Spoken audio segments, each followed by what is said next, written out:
So guys, nandito tayo ngayon sa National Museum of Fine Arts sa Manila. And yes, we're going to talk some most iconic and important artworks sa buong Philippine art history. And these artworks really shaped our culture and showed the world how talented our Filipino artists are. So, tara na, simulan na natin! First up, Spolarium by Juan Luna. Ito talaga yung pinaka-highlight ng museum. Yes, as in sobrang laki niya at sobrang dramatic din. Fun fact guys, nanalo to ng gold medal sa Madrid noong 1884. Tama. The painting shows falling gladiator. Hinihila papuntang basement under the Colosseum. Yes, but deeper than that guys, it also symbolizes the struggles of Filipino during colonial times. Kaya ang bigat ng emotion, you can really feel the pain and struggle. Yeah, and this masterpiece really sets the tone for the whole museum tour. As in, sobrang laki ng impact niya talaga guys. Like, sometimes yung mga turista talaga, yun yung dinarayo nila. Like, yun lang talaga yung pinupunta talaga nila. Like legit. So next naman guys, meron tayong Assassination of Governor Bustamante by Felix Hidalgo. Ito naman, historical painting siya showing the chaotic murder of Governor Bustamante noong 70s.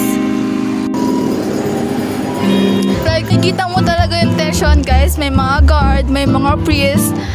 Lahat nag-rush. Sobrang gulo ng scene talaga.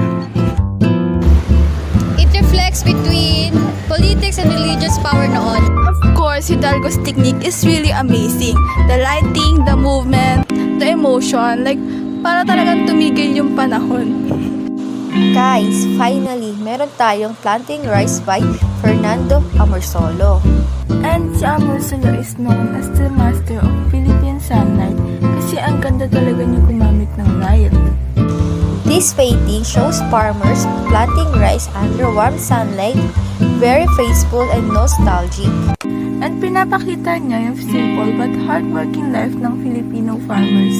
And guys, it represents hope, dedication, and beauty of rural life.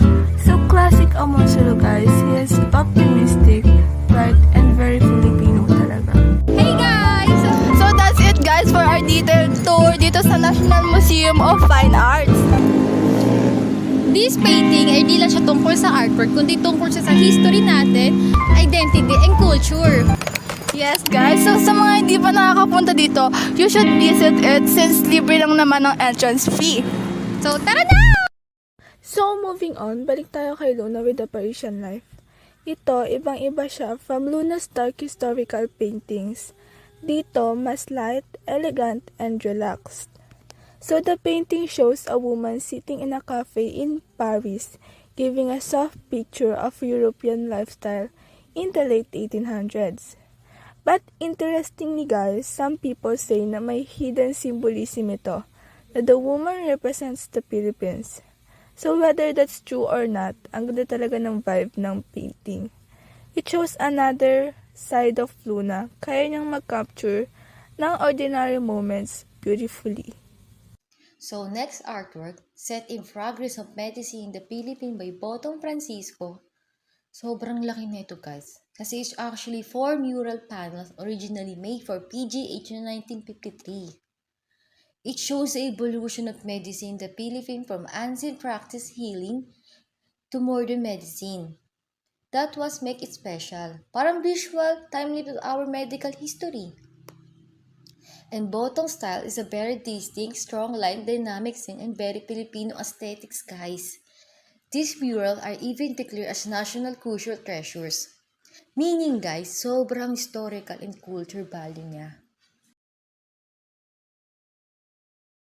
Hi everyone, my name is Jana Reyna Steliaga. And ako nga pala si Francisco Ardinas.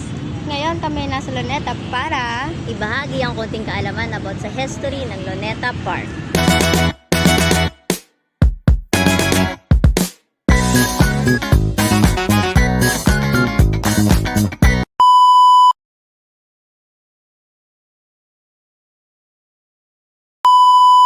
Hi! Alam niyo ba na matagal ng lugar na ito? Mula sa pagiging pagbayan hanggang sa pagiging lugar ng pangpublikong pagbitay noong panahon ng Espanyol. Matagal na ang lugar na ito mula sa pagiging bagong bayan hanggang sa pagiging lugar ng pampublikong pagbitay noong panahon ng Espanyol. At alam niyo ba, dito pinatay si Jose Rizal noong December 30, 1896. Pagkapatay ni Jose Rizal, ipinangalan sa kanya ang Luneta Park at itinayo ang monumento ni Rizal. At alam niyo ba, ang monumento ng Rizal, ang pinakasentro ng Luneta Park, at tinayo ito noong December 30, 1913. Also know that the Rizal Park history began in 1820s when the Paseo de Luneta was completed just south of the wall of Manila on a marshy patch of the land next to the beach during the Spanish rules. It is also considered one of the largest urban park in the Philippines, covering an area of 58 hectares, 140 inches. The site on where the park is situated was originally known as Bagumbayan during the Spanish of colonial period. During the Spanish period from 1823 to 1897, most especially in the latter part, the place became terms for public execution, a total of 158. Political enemies of Spain were executed in the park. On February 17, 1872, three Filipino priests, Mariano Gomez, Jose Burgos, and Jacinto Zamora, collectively known as Gamburza, were executed by Garrote, accused of subversion of a rising from 1872. Prior to the park, the marshal land was the location of a small town called Barrio Nuevo, New Borough or Bagumbayan in Tagalog, that dates back to 1601. The town and its churches, being close to the walled city, were strategically used as cover by the British during their attack. The Spanish authorities anticipated the danger posed by the settlements that immediately surrounded Intramuros in terms of external attacks. Yet, church officials advocated for these villages to remain. Hi guys! Nandito kami sa pinaka-historical sa Intramuros sa Fort Santiago. And then, so ito yung mga Hi guys! Nandito kami sa pinaka-historical sa Intramuros sa Fort Santiago.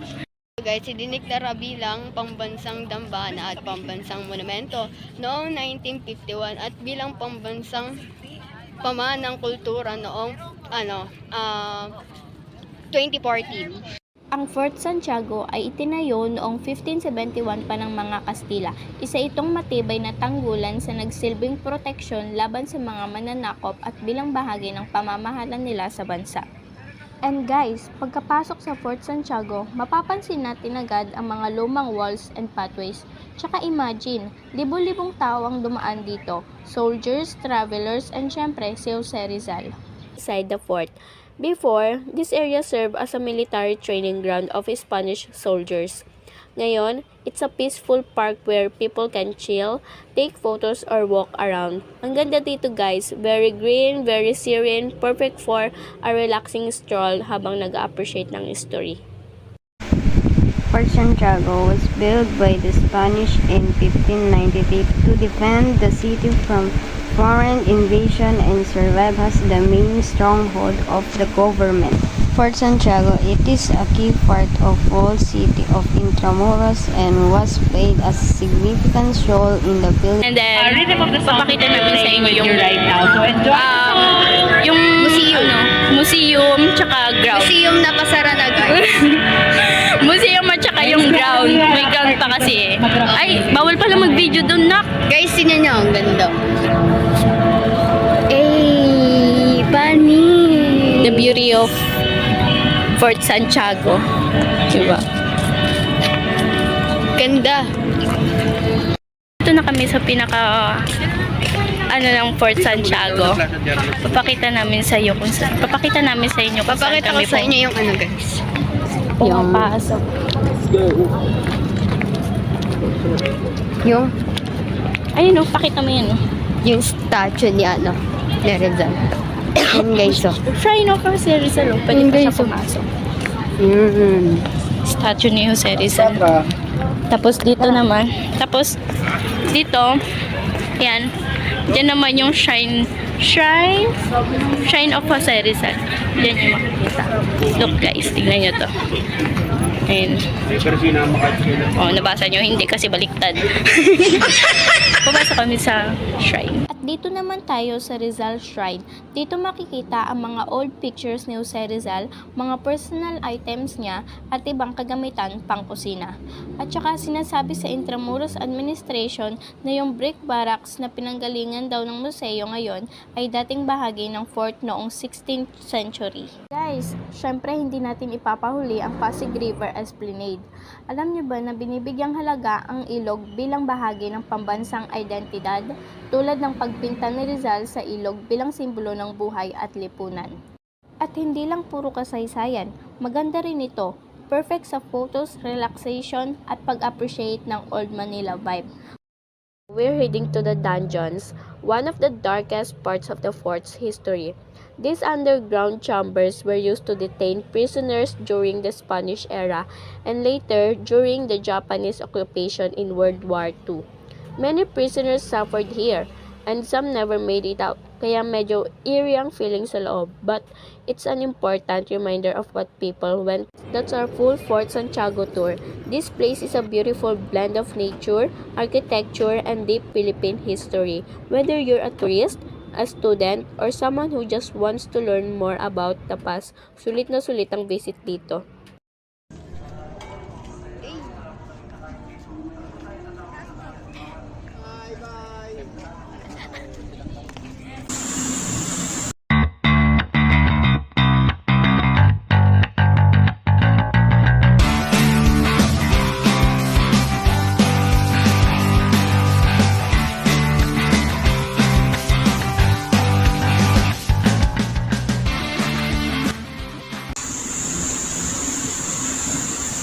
The first place I headed to was the biggest gate in Chinatown, Binondo, the Filipino-Chinese Friendship Arc. Habang naglalakad ako guys, kukwentuhan ko kayo about dito sa Binondo history. Binondo, the world's oldest Chinatown, was founded in 1594 by the Spanish colonizers as a permanent settlement for Chinese immigrants who converted to Catholicism. It was established across the Pasig River so the Spanish could keep a close eye on the Chinese Catholic community. Binondo Chinatown is the oldest Chinatown in the world. Binondo Chinatown traces events over time, showing how trade, migration, and historical challenges caused cultural exchange, shaping ideas, traditions, and community identity. Binondo, Manila evolved as a vibrant Chinatown due to trade between Chinese merchants and locals. Over time, economic opportunities fostered cultural exchange, transforming it into a bustling hub where traditions, commerce, and community interconnect, illustrating the cause and effect of migration and entrepreneurship. Binondo today thrives as a cultural and commercial hub, preserving Chinese Filipino heritage while boosting tourism. The Binondo Church, also known as the Minor Basilica of San Lorenzo Ruiz and Our Lady of the Most Holy Rosary Parish. Did you know this church was established by Dominican priests in 1596 to serve Chinese converts to Christianity? The original building was destroyed in 1762 due to British bombardment. A new granite church was completed on the same site in 1852. However, it was severely damaged during World War II, with only western facade and octagonal doorway surviving. Binondo Chinatown's culture differed due to Chinese and Filipino influences. Traditions formed through trade, migration, and cultural exchange, while historical events show how communities and nations rise, adapt, and sometimes decline over time.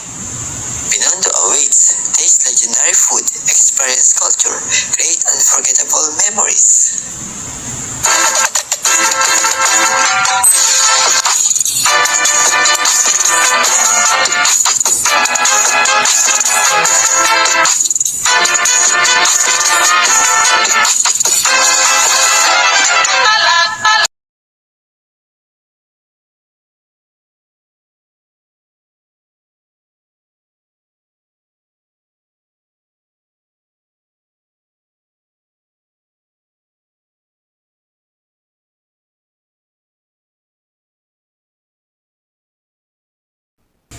Hello everyone, nandito nga pala tayo sa Antipolo Cathedral para i-discuss ang genetic history nito.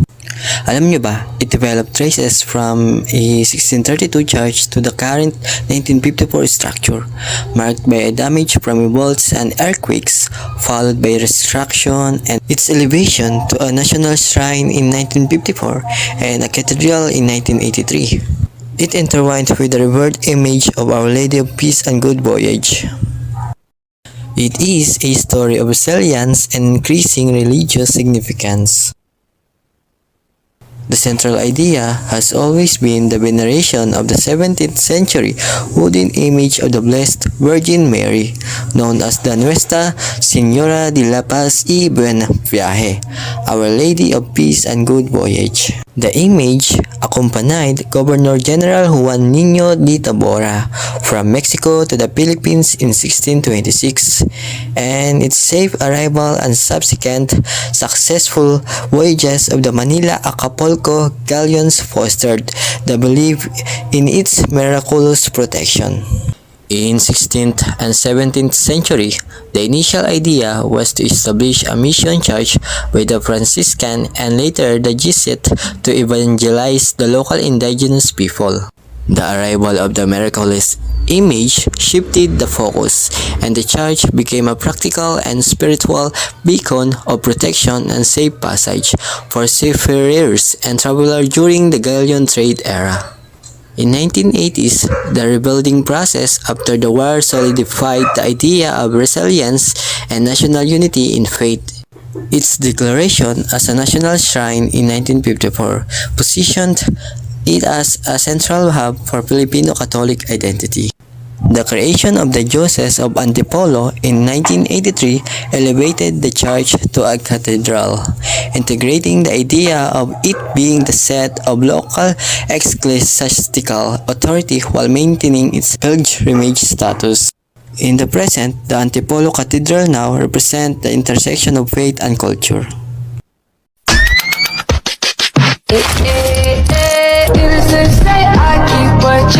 She was a bad girl, nevertheless. Calling it quits now, baby, I'm a wreck. Crash at my place, baby, I'm a wreck. Needless to say, I'm keeping a check. Papakilala ko muna ang Intramuros. Ano nga ba ang Intramuros? Ang ibig sabihin ng Intramuros ay within the walls at isa ito sa pinakamatandang lugar sa loob ng Maynila. Ngayon dadako tayo sa early history and Spanish colonization kung saan ito ay naganap noong 1571 hanggat 1800s. Sa 1571, pagkatapos nilang matalo ang Muslim settlement of Maynilad na pinamunuan ni Ra Sulaiman, Spanish conquistador Miguel Lopez de Legazpi, itinayo niya ang Maynila as capital of the Spanish East Indies. Ngayon, yung mga Spaniards, bumuo sila ng stone walls, moats, at syempre mga gates para maprotektahan yung city sa mga invaders at sa mga dumadaming lokal, tumataas na lokal. Intramuros became the political, educational, and religious center of the colony. Isa na dito ang Fort Santiago na military fortress, Manila Cathedral, San Agustin Church na ngayon tinatawag na UNESCO World Heritage. At syempre, di rin dito mawawala yung pinakaunang university and convent. Ngayon, pupunta naman tayo sa American period kung saan nangyari ito noong 1898 hanggat 1941. Tapos ang Spanish and American War, ang mga Amerikano ay introduce ang modern infrastructure and demolish some walls for transportation. Halimbawa nila yung mga entrance. Syempre, dito rin papasok sa topic natin sa Intramuros ang World War II kung saan naganap ang The Battle of Maynila noong February hanggat March 1945 kung saan talagang nasira ang Intramuros at maraming tao ang napahamak. Makikita nyo dito sa picture na ginawa ng memorial ang bawat isang inosente na nadamay sa gera. At alam nyo ba, sa pangyayaring yun, kaisa-isang building lang or gusali ang natira at yun ang San Agustin Church. Makikita dito na intact pa at ang mga nasa paligid ay nagkanda sira-sira na. Siyempre, pagkatapos ng gera, nandito na yung post-war reconstruction and revival na naganap noong 1945 1950s. For decades, Intramuros remained ruins. Intramuros administration created in 1971 and began systematic restoration efforts. Dito na ulit nireconstruct yung mga pader, yung mga gates, pati yung mga buildings na nakikita nyo ngayon. Sa ngayon, Intramuros ay isa sa major cultural destination. Maraming mga Amerikano na pumupunta para malaman yung history. Pag pumunta kayo sa Intramuros, mapapansin nyo maraming mga foreigners, hindi lang mga Americans. Meron din mga Japanese para malaman nila at makita nila ang nangyari noon sa Intramuros. Dito rin makikita nyo yung mga museums, mga nabanggit ko nga na walls and bastions, at syempre mga heritage churches and plazas. Marami na rin mga estudyante na gumagamit dito for educational institutions and cultural events. Sa ngayon, ang Intramuros ay nagsesenyalis na o nagsisimbolo ng Spanish colonial heritage ng Pilipinas. Andito ito rin yung memorial wartime na destruction at syempre kahit na nangyari ito sa ating mga Filipino, naging resilient tayo at bumangon. So yun, sana marami kayong natutunan tungkol sa Intramuros at maging aral ito na kahit anong mangyari ay kailangan pa rin nating lumaban at bumangon. Ito ay nagsisimbolo ng resilience at kung saan kilala ang mga Pilipino sa pagiging matatag kahit anumang mangyari na gera. Yun lang and maraming salamat.